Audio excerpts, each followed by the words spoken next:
Hello दोस्तों। आज हम गीक फॉर गीक्स का problem of the day satisfy the equation का सॉल्यूशन डिस्कस करेंगे।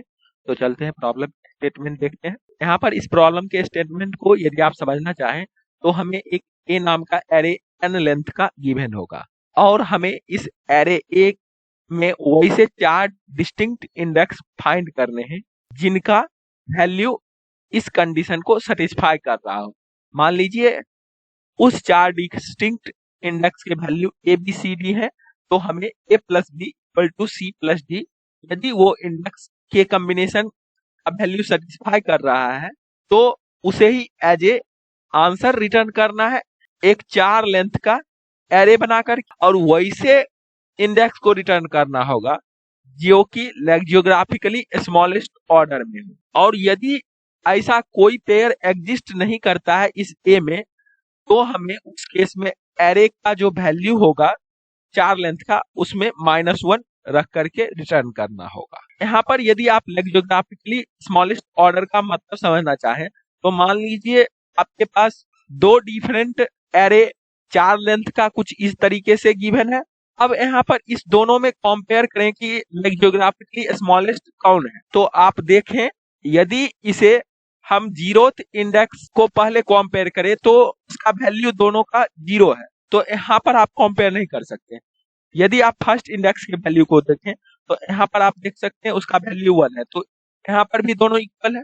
लेकिन यहाँ पर यदि आप देखें तो देख सकते हैं ए का जो इस इंडेक्स पर वैल्यू है वो 2 है और इस पोजीशन पर बी का 3 है। जो वैल्यू स्मॉलर है वही हमारा जियोग्राफिकली स्मॉलेस्ट होगा।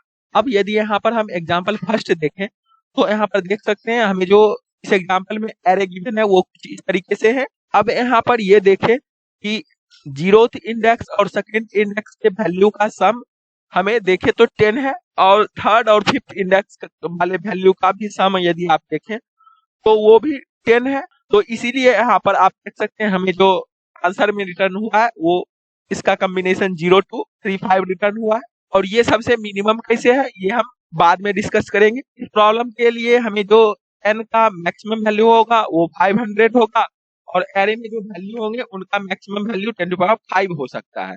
और इसे हमें सॉल्व करना है big of n square into log n square में using big of n square extra space. यहाँ पर सबसे पहले हम ब्रूट फोर्स अप्रोच डिस्कस करेंगे। ब्रूट फोर्स अप्रोच में हम सिंपली ये एल्गोरिथम अप्लाई करेंगे कि इस प्रॉब्लम में आप देख सकते हैं 4 डिफरेंट इंडेक्स हमें फाइंड करने हैं। मान लीजिए वो इंडेक्स हमारा आई जे के एल है और इसे यदि हम जनरेट करके चेक कर लें जो हमारा गिवन कंडीशन था इस इंडेक्स के वैल्यू का A of I plus A of J equal to A of K plus A of L यदि होगा तो उसमें जो जियोग्राफिकली स्मॉलेस्ट होगा उसे ही रिटर्न करना होगा। इसके लिए हम C++ कोड यहाँ पर डिस्कस करते हैं। यहाँ पर आप देख सकते हैं हमने फॉर लूप के अंदर 4 डिफरेंट नेस्टेड लूप यूज किया है जो कि चारों डिफरेंट वैल्यू को सेलेक्ट करेगा। पहला हमने 0 से रन किया है, दूसरा हमने i+1 से रन किया है क्योंकि यहाँ पर हम इस दोनों में डुप्लीकेसी रिमूव करना चाहते हैं, और उसके बाद हम k को 0 से रन किया है और l को k+1 से रन किया है क्योंकि k और l में डुप्लीकेसी रिमूव करेगा। लेकिन i के j के या फिर IL JL में डुप्लीकेसी रिमूव नहीं होगा। इसीलिए हम यहाँ पर जो जनरेटेड पॉसिबल कॉम्बिनेशन हुआ है 4 डिफरेंट वैल्यू का उसके लिए डुप्लीकेसी को पहले चेक कर रहे हैं कि क्या डुप्लीकेट तो नहीं है, और यदि डुप्लीकेट होगा तो हम उसे कंसिडर नहीं करेंगे, इसमें कंटिन्यू कर जाएंगे। और यदि हमारा डिस्टिंक्ट हुआ तो अपने कंडीशन को चेक करेंगे और यदि फुलफिल हुआ तो उस टाइम उस कॉम्बिनेशन को रिटर्न कर देंगे। और ये हमारा सबसे मिनिमम होगा क्योंकि हमें जो मिनिमाइज करना है सबसे पहले ith इंडेक्स को, फिर jth इंडेक्स को, फिर k, फिर l, और हम जो लूपिंग रन कर रहे हैं वो सबसे मिनिमम से ही हम रन कर रहे हैं जो कि स्टार्टिंग में ही हमारा मिनिमम जनरेट हो जाएगा, पॉसिबल कंडीशन जो सेटिस्फाई करेगा हमारा वैल्यू। इसीलिए हमें स्टार्टिंग में मिलते ही इसे रिटर्न कर दिया, और यदि नहीं मिला उस केस में हम, और यदि हमारे पास कोई ऐसा पेयर नहीं मिला तो उस केस में हम सिंपली आंसर में -1 डाल करके रिटर्न कर देंगे। अब यदि हम इस कोड को सबमिट करके देखें तो आप देखेंगे कि ये रन हो जाएगा, सबमिट भी हो जाएगा। क्योंकि यहाँ पर आप देख सकते हैं, क्योंकि इस कोड का यदि आप टाइम कम्प्लेक्सिटी एनालाइज करना चाहें तो big of n to power 4 होगा, क्योंकि हमने फॉर लूप जो 4 यूज किए हैं वो नेस्टेड में है और हर एक for loop overall big of n time हमारा रन करेगा। और स्पेस कम्प्लेक्सिटी हमने यहाँ पर बिग ऑफ 1 यूज किया है, क्योंकि एक्स्ट्रा स्पेस कहीं हमने यूज ही नहीं किया है। अब हम ये समझते हैं कि इस कोड को ऑप्टिमाइज कैसे करें और इस टाइम कम्प्लेक्सिटी में कैसे अचीव कर पाए। उसके लिए हमने यहाँ पर एग्जाम्पल फर्स्ट लिया है समझने के लिए। यहाँ पर हमने एग्जाम्पल फर्स्ट लिया है समझने के लिए। इसमें हमें जो एरे गिवन है वो कुछ इस तरीके से है। यदि आप यहाँ पर इस एरे में दो डिस्टिंक्ट इंडेक्स पेयर जो भी पॉसिबल होंगे उनके लिए जो भी सम हमारे पास होगा वो फाइंड कर ले और उसी सम के कोरस्पॉन्डिंग हमारा आंसर एग्जिस्ट करेगा। जैसे इस एग्जांपल में यदि आप जनरेट करें तो दो पेयर का डिस्टिंक्ट सम जो भी होंगे वो कुछ इस तरीके से होंगे और उसका इंडेक्स का वैल्यू आप देख सकते हैं, हमने यहाँ पर I1 I2 करके लिखा है। जैसे यहाँ पर 7 सम का आप देखें तो 3 और 4 दोनों का सम यदि करते हैं तो 7 होगा, जो कि 0 और फर्स्ट इंडेक्स का वैल्यू है, इसलिए हमने 0 1 यहाँ पर रखा है। अब यदि ये जो पॉसिबल सम आया है हर एक सम के लिए यदि कोई हमें मिनिमम जो आंसर इस 3 के लिए बन सकता है वो फाइंड कर ले।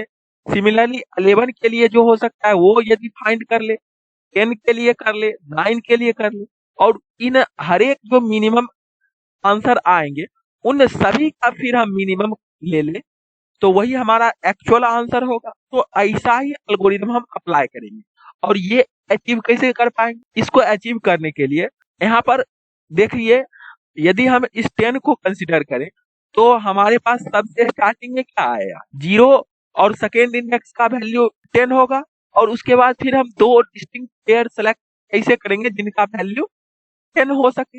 जैसे यहाँ पर देख सकते हैं 19 का सम यदि करें तो वो 10 होता है और इसका इंडेक्स भी डिस्टिंक्ट है। 3 और 5 हुआ, लेकिन इसमें एक चीज और देखें, दूसरा और जो पेयर एग्जिस्ट कर रहा है वो 2 8 का पेयर एग्जिस्ट करेगा, क्योंकि हमारा 4th इंडेक्स और 6th इंडेक्स है। लेकिन अब जो हमारे पास कॉम्बिनेशन 4 डिफरेंट इंडेक्स का बनेगा वो कुछ इस तरीके से बनेगा, या तो 0 to 3 5 से कंबाइन हो जाए, या 0 to 4 6 से, या 3 5 4 6 से कंबाइन हो जाए। लेकिन इनमें हमें मिनिमम कंसीडर करना है, तो 0 2 को हम पहले लेंगे तो सबसे मिनिमम है, और उसके बाद 3 5 को हम लेंगे तो सेकेंड टाइम हमारे पास 10 का वैल्यू आएगा, और इस दोनों को कंबाइन यदि करें तो यही हमारा मिनिमम होगा इस 10 के लिए। और ऐसा हम हर एक सम के लिए जनरेट करेंगे। तो चलते हैं अब हम इसी बातों को कोड में इंप्लीमेंट करेंगे।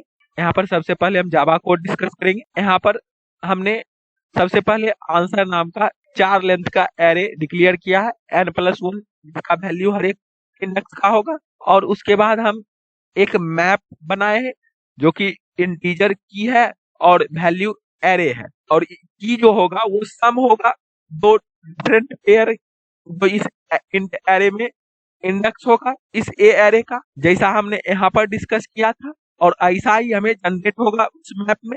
और उसके बाद हम फॉर लूप रन किए हैं जो कि 0 से n तक रन करेगा, और फिर उसके अंदर हमने i+1 से n तक रन किया है, और इससे दो डिफरेंट इंडेक्स के वैल्यू का कॉम्बिनेशन जनरेट हो जाएगा सम, जो कि हमने की में यहाँ पर रखा है a of i plus a of j। और उसके बाद हम चेक करेंगे कि क्या मैप में पहले से कोई की तो एग्जिस्ट नहीं करता है।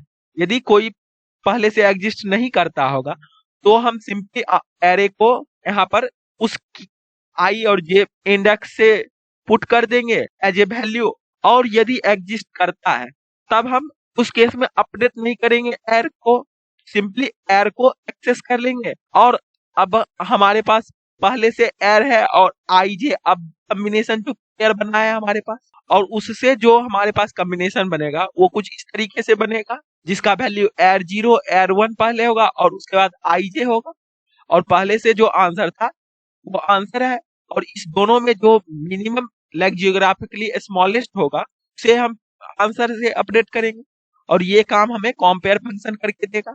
और यहाँ पर आप देख सकते हैं कंपेयर फंक्शन लिखा है हमने, इसमें दो डिफरेंट एरे आया है और जो स्मॉलेस्ट इस दोनों में होगा उसे ही हम रिटर्न करेंगे। उसके लिए सबसे पहले हम चेक करेंगे कि क्या हमारा बी जो एरे है वो वैलिड एरे तो है, मतलब बी में जो इंडेक्स स्टोर है वो डिस्टिंक्ट इंडेक्स है या नहीं। यदि डिस्टिंक्ट होंगे तभी हम ए बी में कंपेयर कर पाएंगे, और डिस्टिंक्ट चेक करने के लिए हमने इस बी पर लूपिंग किया है जो कि यहाँ पर देख सकते हैं, और फिर हम हर एक बी आई के लिए हम चेक कर रहे हैं कि क्या दूसरा कोई एलिमेंट एग्जिस्ट तो नहीं करता है इस बी में डिफरेंट इंडेक्स के लिए, और यदि करता होगा तब तो हम सिंपली ए को ही रिटर्न करना हो जो आंसर पहले से था हमारा। नहीं तो हम फिर कंपेयर करेंगे ए बी में कि कौन स्मॉलर है। इसके लिए हमने 0 से ए डॉट लेंथ तक लूप रन किया है, और पहले हम चेक करेंगे कि क्या हमारा ए ऑफ आई बी ऑफ आई से बड़ा है, मतलब इस ए में ith इंडेक्स जो है वो बड़ा तो नहीं है। यदि बड़ा होगा तब तो ऑब्वियसली हमारा बी स्मॉलर होगा, मतलब लाइक जियोग्राफिकली स्मॉलेस्ट होगा। नहीं तो फिर चेक करेंगे कि क्या हमारा ए ऑफ आई का वैल्यू बी ऑफ आई से स्मॉलर है। यदि ये कंडीशन होगा उस टाइम हमारा ए लाइक जियोग्राफिकली स्मॉलेस्ट होगा, और उसके लिए हमने ए रिटर्न कर दिया। और यदि इक्वलिटी का केस होता है तब फिर हम अगले इंडेक्स के लिए कंपेयर करेंगे, और लास्ट में हम इस ए को ही रिटर्न कर दिए टोटल कंडीशन चेक करने के बाद। और यहाँ पर आप बी भी रिटर्न करें तो कोई फर्क नहीं पड़ता क्योंकि दोनों यहाँ पर बराबर है। और फिर हम इस मैप में पुट कर देंगे इस की के कॉरस्पॉन्डिंग एर को, और ये टोटल काम होने के बाद फिर हम लास्ट में चेक करेंगे क्या आंसर ऑफ 0th इंडेक्स में हमारा वैल्यू n प्लस जो 1 हम पुट किए थे वही तो नहीं है। यदि वो पुट ही है तब तो हमें मतलब कोई कॉम्बिनेशन मिला ही नहीं इस गिवन ए नाम के एरे में। उस केस में हमें -1 वैल्यू का 4 लेंथ का एरे रिटर्न करना होगा, तो यहाँ पर हमने रिटर्न कर दिया है, नहीं तो आंसर रिटर्न कर देंगे। तो इस कोड को सबमिट करके देखते हैं और देखते हैं कि क्या ये रन करता है।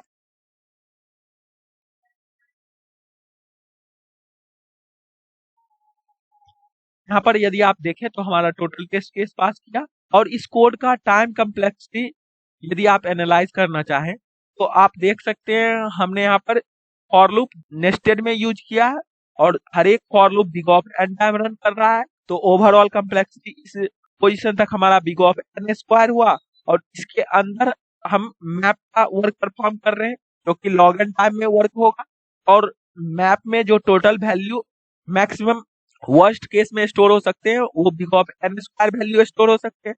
इसीलिए हमारा space complexity big of n square है, और टाइम कम्प्लेक्सिटी हमारा उस केस में बिग ऑफ एन स्क्वायर इस लूपिंग के लिए, और लॉग एन स्क्वायर हमारा इस मैप के लिए।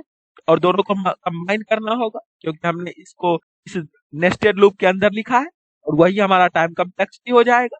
तो आई होप आपको ये दोनों डिफरेंट लैंग्वेज के कोड और लॉजिक, ब्रूट फोर्स अप्रोच और ऑप्टिमाइज्ड वर्जन समझ आए होंगे। तो फिर मिलते हैं किसी अगले वीडियो के साथ, तब तक के लिए कोडिंग करते रहिए, बेस्ट ऑफ लक। और हम इस दोनों डिफरेंट लैंग्वेज के कोड का लिंक डिस्क्रिप्शन बॉक्स में प्रोवाइड कर देंगे, तो आप वहां से चेक कर सकते हैं। और आप अपना कमेंट सेक्शन में फीडबैक जरूर दें कि इस वीडियो में क्या लैक है, तो हम उसी अकॉर्डिंग अपने वीडियो को इम्प्रूव करेंगे आपके लिए। Thank you for watching this video.